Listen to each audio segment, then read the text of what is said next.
all evil lives in the dark, right? And that's from M. Scott Peck, not from me. I'm a huge believer of that. Like the minute that you start to reach out and you tell people, hey, I'm really getting my ass kicked here, like I could use some help, that problem shrinks. It doesn't get bigger. It gets bigger by ignoring it and pretending that you can tackle it by yourself. The minute you give it more attention and allow other people to see it, it will shrink. Like, that's just the nature of things. You make everything bigger by ignoring it. Hey, listeners, welcome to another episode of Light Beyond Limits, podcast where we talk about the breakthroughs and stories that people have had with their limitations and the lessons they learned from it. I'm your host, William Blake, and today we have a very special guest in our studio that I am privileged to be able to introduce. And as we hear his story and go into his insights, it's just going to be a good episode. We have today Nate Williams, a 48-year-old father of two boys and surrogate father of two girls, is a lifetime reader of people and a natural healer. After a 20-year marriage, he discovered meditation, deepening his love for stories that empower growth and inspire us to be better. Nate, welcome to the podcast. Thank you, William. Appreciate that. Absolutely.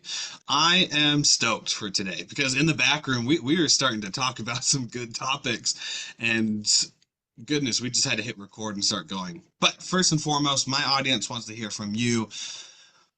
What has made Nate Williams Nate Williams? What is your story?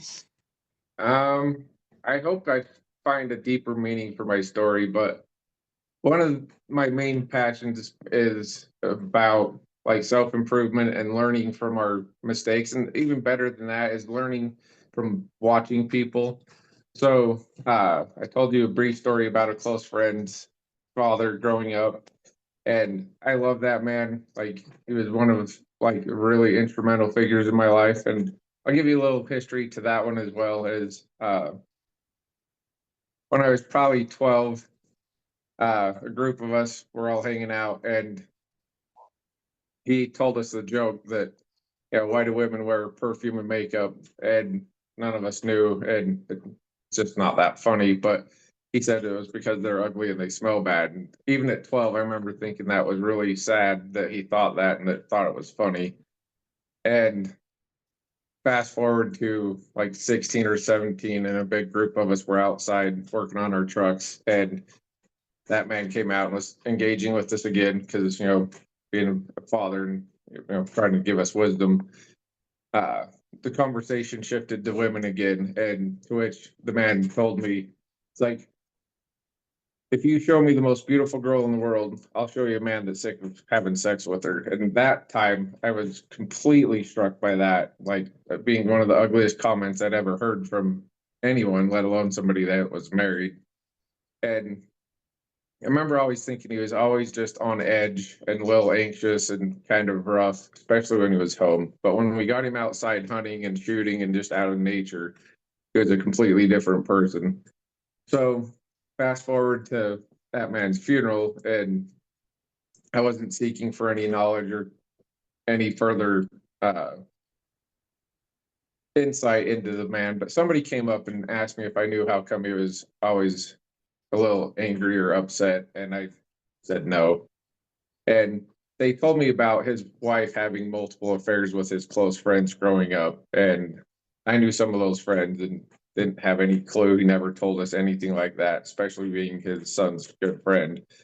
But that man loved his wife like probably nobody I have ever met, to the point that when he passed away, she didn't even know how to put gas in her car. He took care of every want and need that he ever had.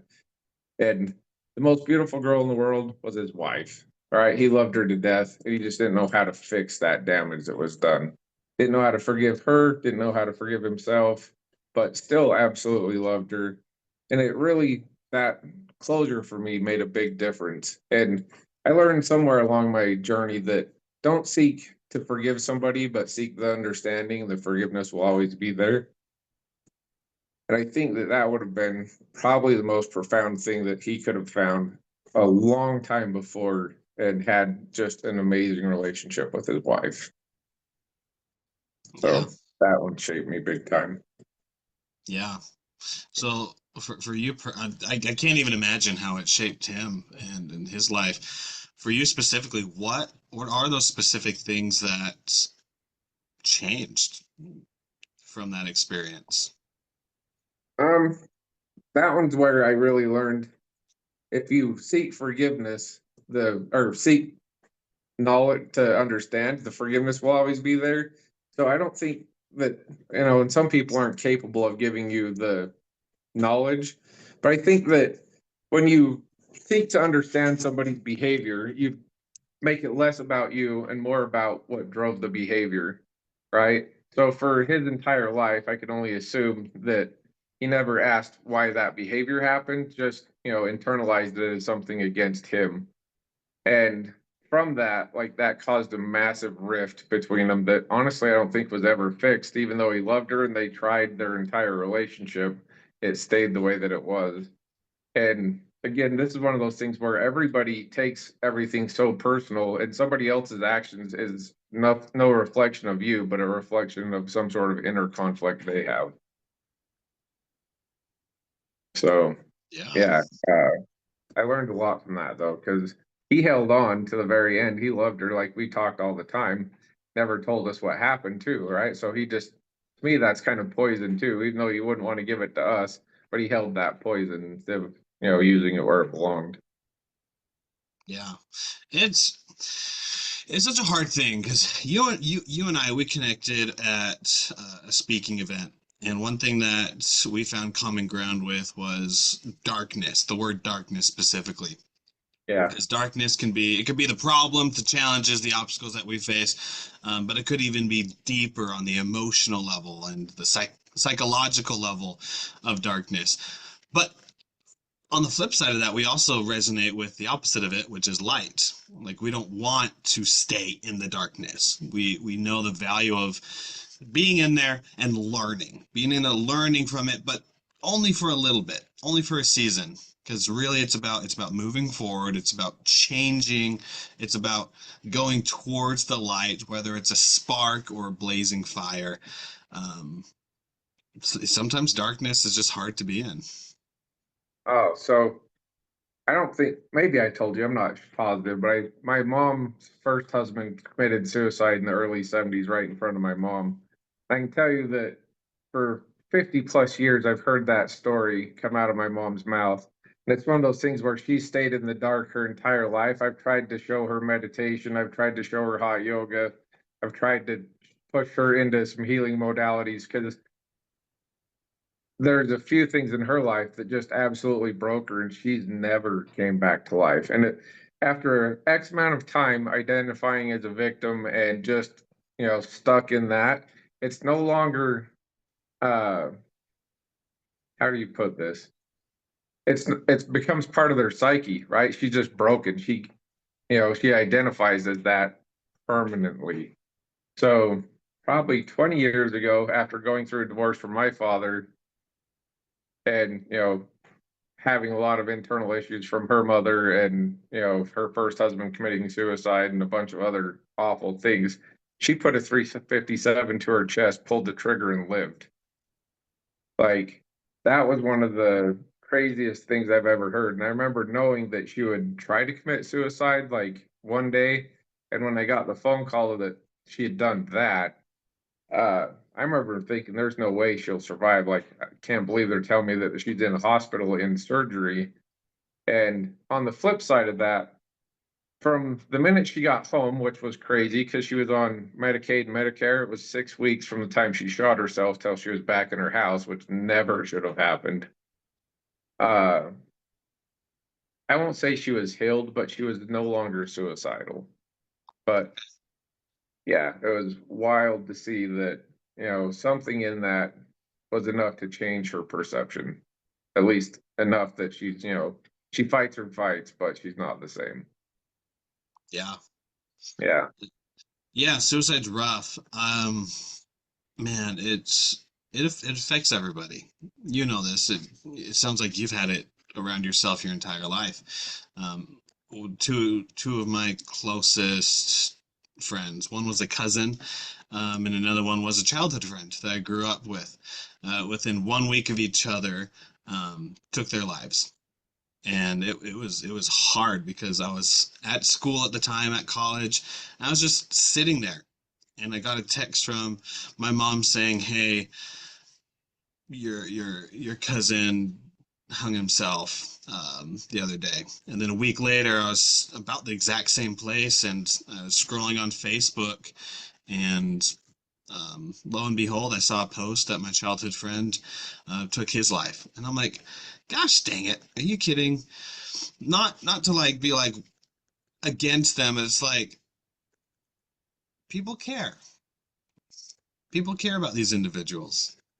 People care. And the like one of the things I'm super passionate about suicide and prevention is, I think I told you this at that meeting, all evil lives in the dark, right?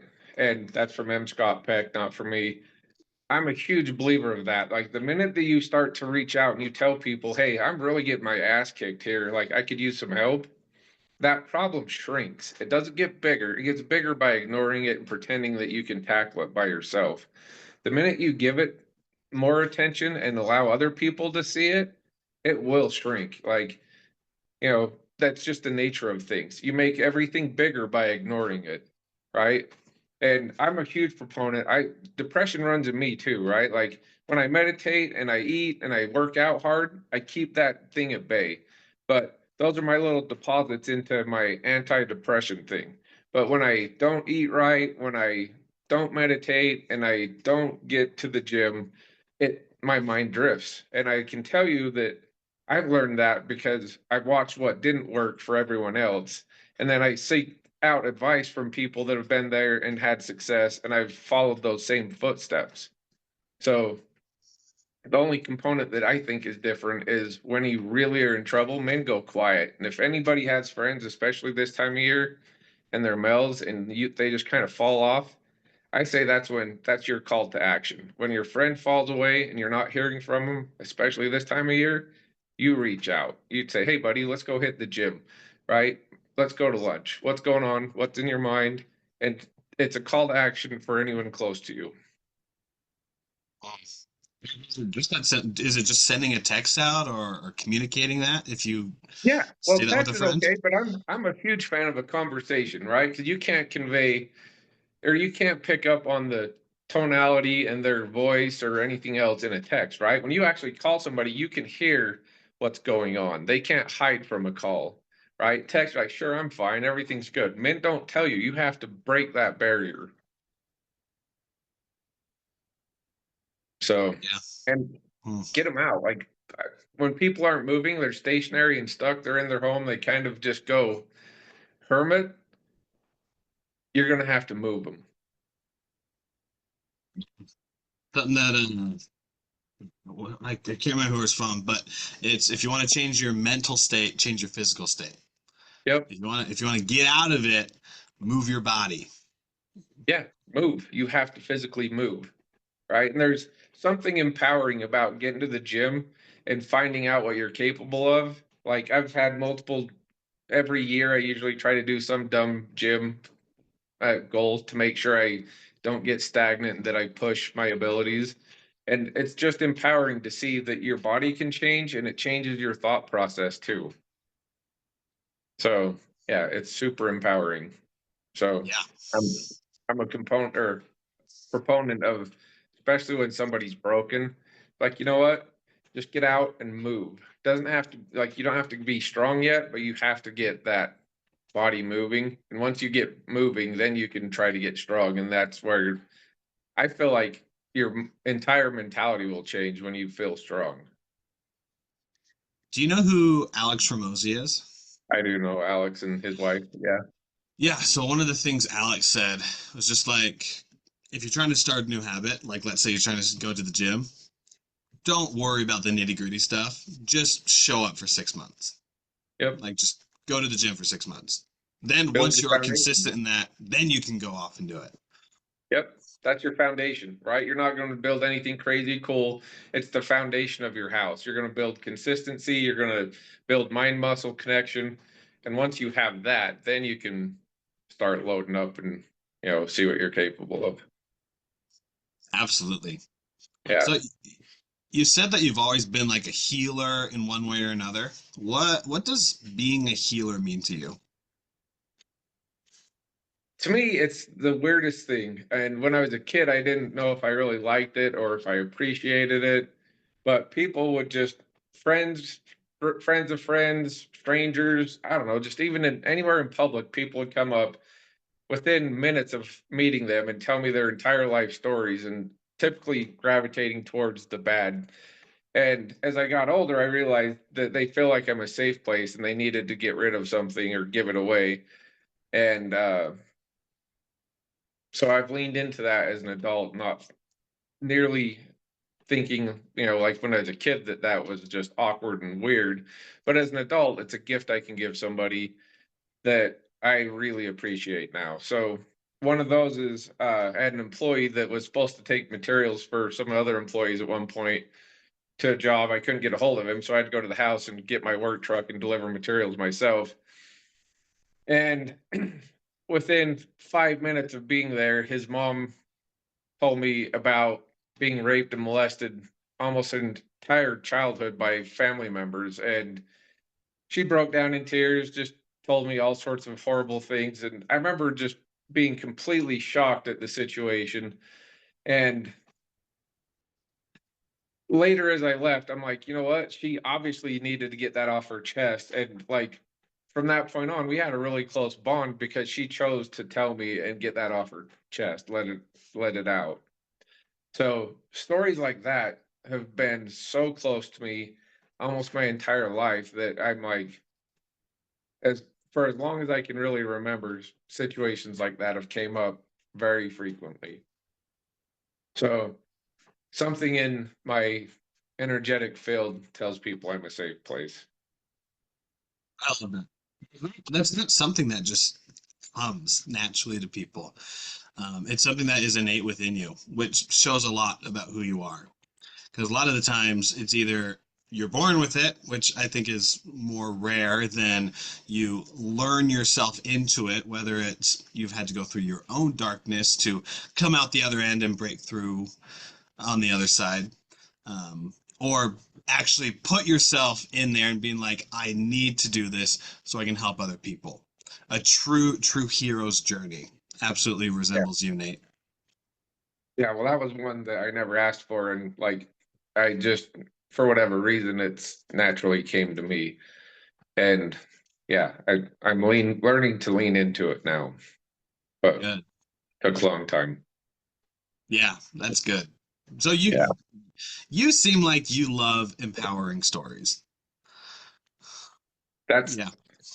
storytelling is one of my favorite modalities of learning, right? Like people will read a book and if it doesn't resonate and it doesn't have a good story, they can read the entire thing and almost walk away with nothing. But if you tell them a beautiful story that has the right components, it'll stick with them. So, especially if there's, like heart in it.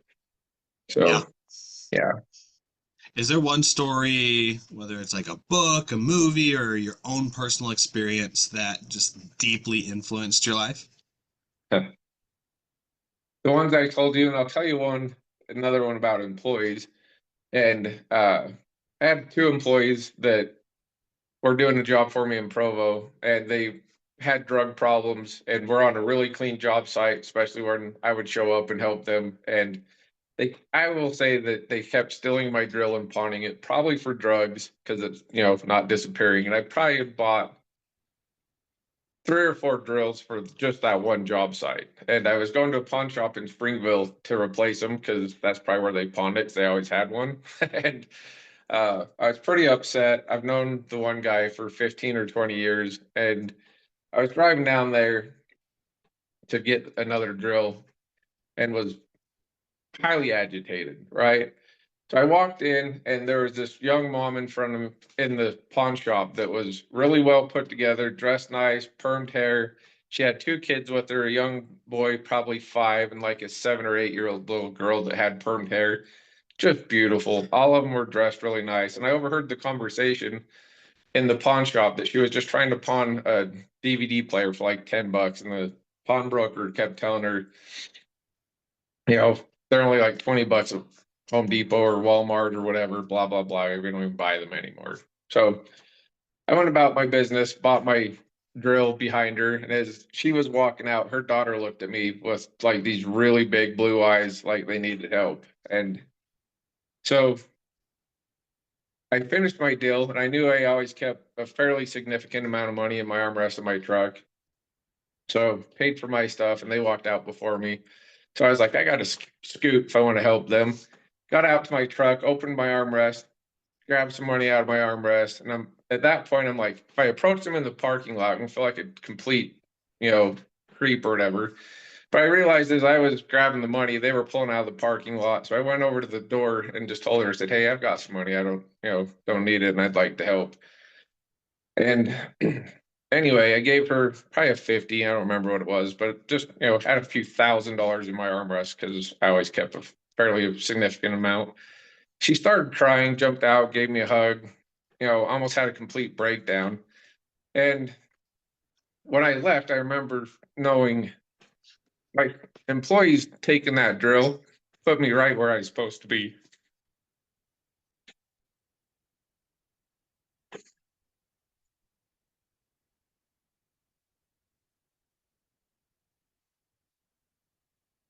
So for me, I learned that day that even when I was upset and bothered, I was supposed to help that girl that day. And I no longer was bothered by my employees being dumb. I knew, that was a thing that was going on. And again, they put me where I needed to be. So it ended up really meaningful to me and beautiful. Thank you so much for sharing that. It's amazing how whatever people believe in, I believe in God, the universe, how he uses us in the moments that are already presented to us. So whether it's being there because of something other people did, or having the thought that I had this the other day, I just need to go get some gas in the car. Tank was at half of a tank. We weren't going too many places, but I just had this thought that, yeah, let's go get some gas. So got in the car, got the gas, went over there, and as I was sitting there filling up a pump, there's this person next to me who was just trying to make their credit card or debit card work. And they were there for a while. They were there before I pulled up, after I pulled up, and then as I was putting the gas Yeah, loader, yeah, I got you. the pump, yeah, the handle back in, they were still fiddling with it. So I went over there. I'm like, hey, everything all right? They're like, and they're being so nice. They're like, oh yeah, everything's totally fine. Or I'm just trying to get my card to work. It's not working, and just taking out in the nonverbal cues, I could see that they probably Sure. didn't have the most money. So I said, I would love to fill up your card for you. And before they could say anything, I got my credit card and I like reached over to the scan thing, and it accepted. And I just had a quick conversation with them afterwards. And as I drove off, I'm like, I needed to be there. Yep, that's why That you per- went and got gas. yeah, I Prompted. I had no idea someone was going to be there. I had no idea, but God uses us in a way that is just unbeknownst to us. We just got to follow our gut, because our gut 9 times out of 10 knows exactly what we need to be doing. And it's those simple thoughts where it's just like, you're at a half a tank, go fill up some gas, that can truly change people's lives. Yeah, it puts you in the right where you're supposed to be in your path, right? So I agree with that wholeheartedly, and I love that, we don't always know why we're being prompted to do something, but when you listen to it, you'll learn, why you were called. Yes, absolutely. I'd love Yeah. to I'd love to jump over quick to kind of more of a self-reflection and growth question for you. So out of your entire life that you have lived, is there one piece of wisdom that you've gained on your journey that you want to share with my audience? I'd say the main piece of wisdom is to forgive and not take anything personally. Right? Like I used to remember hearing people talk about, awful things that happened and how they would forgive them. And the church especially preaches forgiveness. And I never understood. And as an adult, I completely understand why forgiveness is such a huge component, right? So, and forgive others, forgive yourself, right? We're all human, right? I think I'm hardest on myself. So I think that's, Yeah, I think we all are. yeah. So, Not all of us on you, all of us on yeah, ourselves, on right? ourselves. Yeah, we're our own worst critic, right?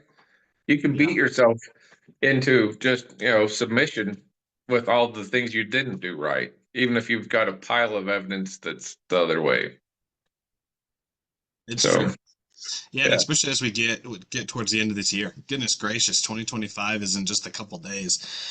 Um, as we get to the end of this year, I know I've had a list of things that I needed to get done before the end of this year, and it's just like, how much do I need to get done? Because I'm beating right. myself up because of it. It's just like, oh, I need to spend this time on this time on that. So I only have a few days left, and so this goes here. And then what's the cost? The cost is relationships that I can build, free time that could be filled with something else, of which maybe it's a thought or a prompting or an insight or something, just like with going out and getting gas. When I'm busy, I tend not to have those as much because I'm Yeah. thinking about something else rather than just being in the moment. Have you experienced that? Oh, absolutely. When you're too goal orientated, you're missing all your prompts, right?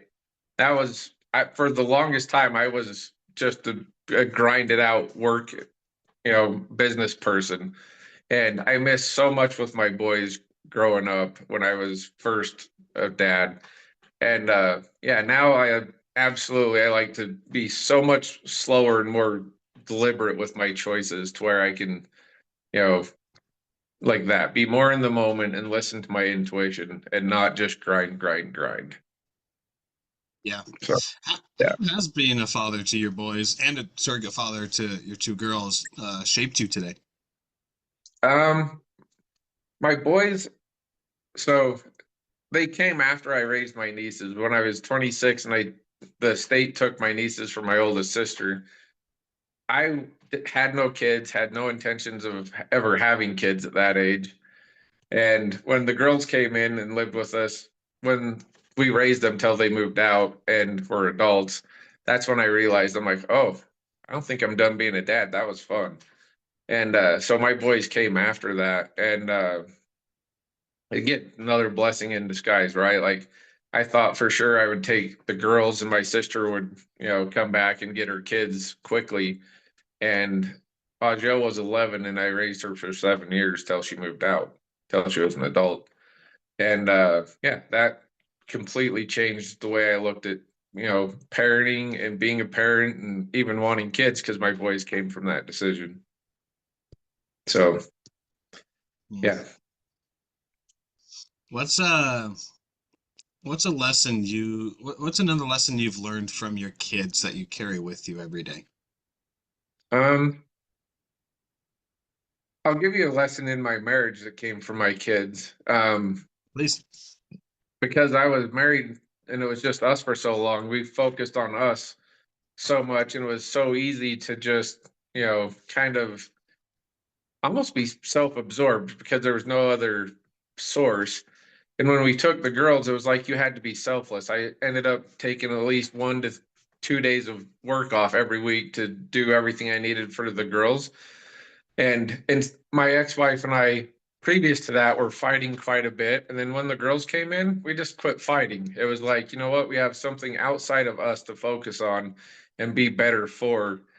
And really, I'm a huge believer that kids, especially if you have them for the right reason, can make your marriage stronger and better. Because I know mine did for sure. Yeah. Yeah. I agree with that.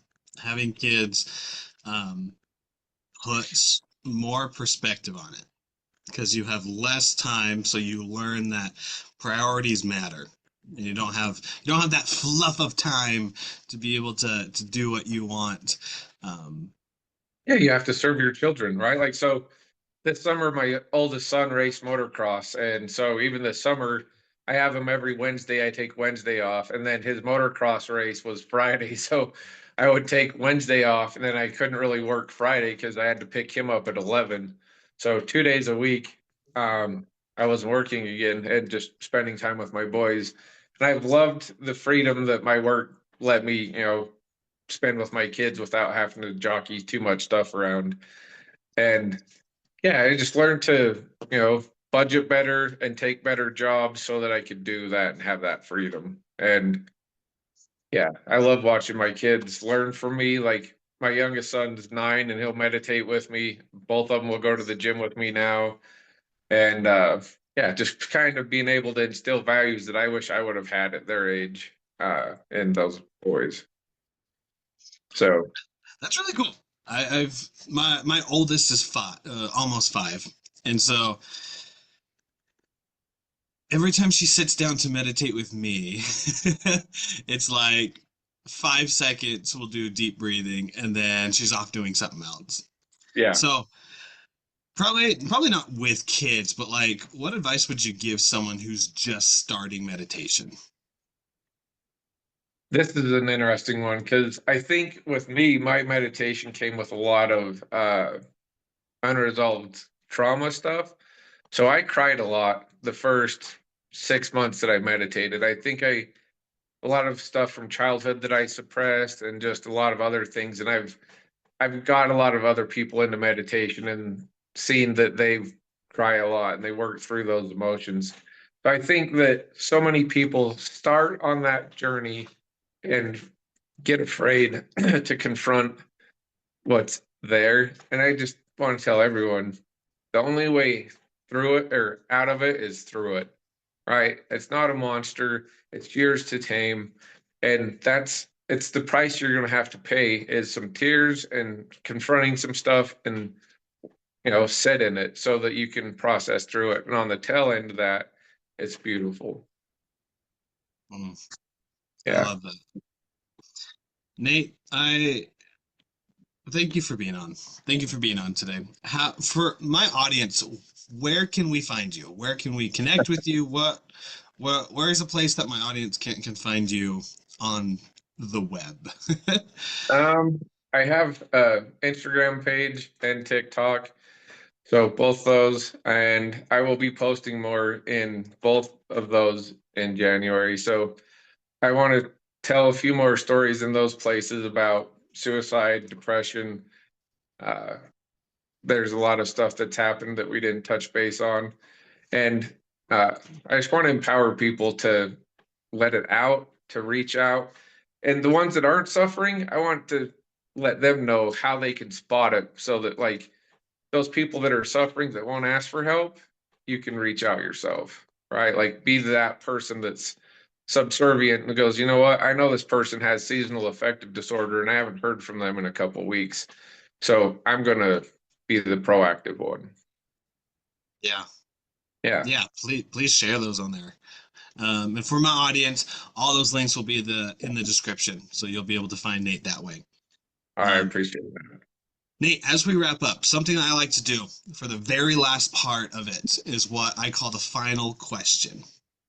So this is something that I got from Stephen Bartlett, whose podcast is the Diary of a CEO. And what it is that a previous interviewee and guest has left a question for you to answer. And Okay. so you're not going to know who they are. They won't know that you got this question. Oh, I guess unless they listen to the episode, right? But they left it for you to answer. So as I pull it up, are you ready to answer this final question? Oh, absolutely. Awesome, awesome. Okay, here it is.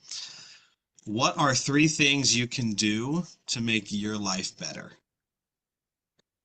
Hmm.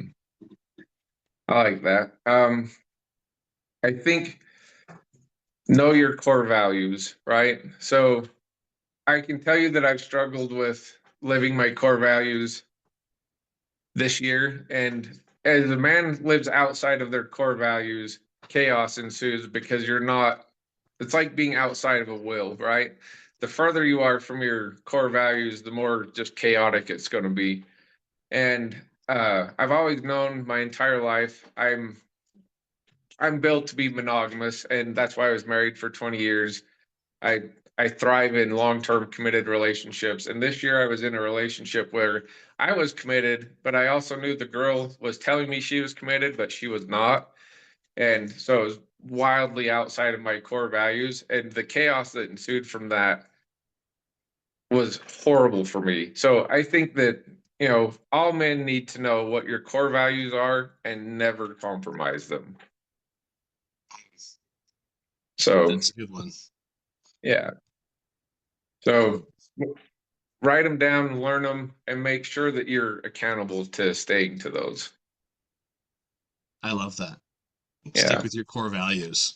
Do you have two other ones to go with that to make your life better? Yeah. Distractions, right? So eliminate any distraction that doesn't fill you up. If it's a distraction that adds to your life, limit it and find out where it fits. But if it's something that just a take, eliminate it, right? And I don't tell a lot of people this, but I fed the homeless for 4 years, every Sunday, with the exception of for 4 years straight. I think I missed 2 Sundays in 4 years, in the park in Provo. And I used to read more than I do now, and I'm a huge proponent of reading every single day. But I read the 5 a.m. Club. I love that book. And then I saw the correlation between, millionaires and the working class, where the average working class person gets up and works from 9 to 5, right? Millionaires and billionaires have some really wealthy friends that get up at 3 a.m. And when I fed the homeless, there's a direct correlation that I think contribute or that follows that parallel. If I got there before noon, they wouldn't even show up. So, they were sleeping. I think Ed Milet said this once, and I love the way the analogies laid out. Imagine that the universe, God, source, whatever it is, has only X amount of blessings to give out. And the people that get up at 3 o'clock get the best or the biggest blessings because they're there first and asking for them. Right. And as the day progresses, you get what's left, regardless of what you're asking for and whatever is closest to that. And I can tell you, I love the homeless. I saw some really cool things in that community that were absolutely impactful. But I can also tell you that they're homeless because they're not getting up, in my opinion, and getting any blessings, that they're getting the scraps of the day because they're not up until noon. Yeah. And here's another quote that came from someone else that I absolutely love, and it's the definition of addiction, because my oldest sister passed away 4 years ago, addicted to pills. She froze to death in American Fork. But addiction is the progressive narrowing of all things in life that bring you joy. Right? When she passed away, the only thing that gave her joy was her vice. Right? Her children couldn't, nobody else could. The only thing that worked was her vice. So I think every day we should seek to find those things that give us joy and expand us and move us into a bigger and container and not smaller. Wow, what what words to end on. Nate, thank you so much for being on the show. Thank you. And to you listeners, that's been another episode of Light Beyond Limits. If you found inspiration in this episode, go ahead and subscribe to the podcast. You can find us on all the major podcasting platforms. As well as you can go to our website, coachwilliamblake.com. There you'll be able to find a link to our podcast, link to all of our socials, and everything else going in this Achievers universe. Until next time, my friends, continue to light up the world, continue to be the best version of yourself, and always remember that you're not alone. And as you move forward, reach out to people who are in need. And if you're in need of that help, don't be afraid to ask. We'll see you on the next episode of Light Beyond Limits.